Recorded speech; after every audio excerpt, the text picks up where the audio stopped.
Hello fellow treasure hunters, welcome back. It has been a while since we sunk our respective teeth into the quest for the truth. Our journey of discovery has revealed some startling connections to our mysterious island in the waters of Nova Scotia. What I now believe, and am convinced I am pursuing, is a miraculous artifact indeed, a golden chest that is said to contain 2 sacred stone tablets. Inscribed with 10 particular commandments, it is of course the Ark of the Covenant, and it has to be one of the most extraordinary artifacts in history. It was said to be able to raise storms, radiate divine fire, level city walls, smash chariots and destroy entire armies.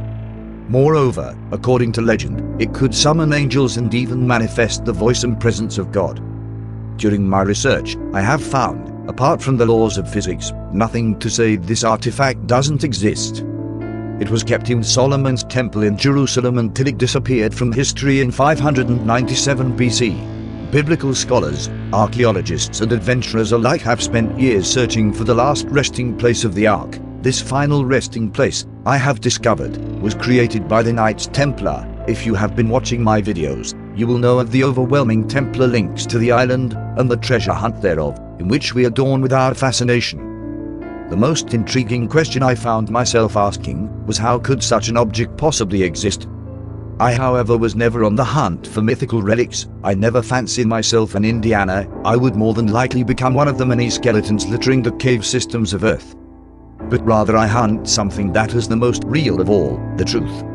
However, when along this journey you encounter very intelligent and powerful figures throughout history, claiming to have pursued this item, not only that but to have found it. You begin to wonder, what exactly it is that they found.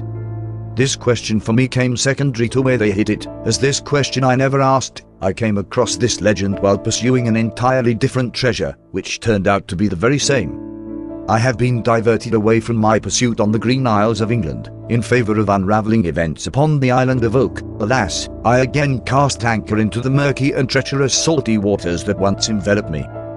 And since the brothers have provided us with some much-needed excitement, quenched the thirst for gold, I felt it worthy of my attention. Since the first auger drilling on the island during the middle of last century, a vault has indeed been the most likely candidate, and the most hunted target and depth at the money pit since its suspected discovery. These auger drillings have been surrounded by controversy, most notably the missing golden fragments brought up with the sample that was apparently stolen, along with a small piece of parchment, coated in liquid mercury, that still exists for study. It was part of a larger document, written in a fine ink. Only one written letter is visible.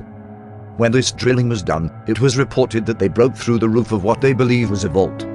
Ever since this event, with the fragments brought up with traces of mercury, known to have been used to preserve parchment if submerged underwater, many have been convinced a treasure lay within this cavern, while others suspect it is just a natural cave system.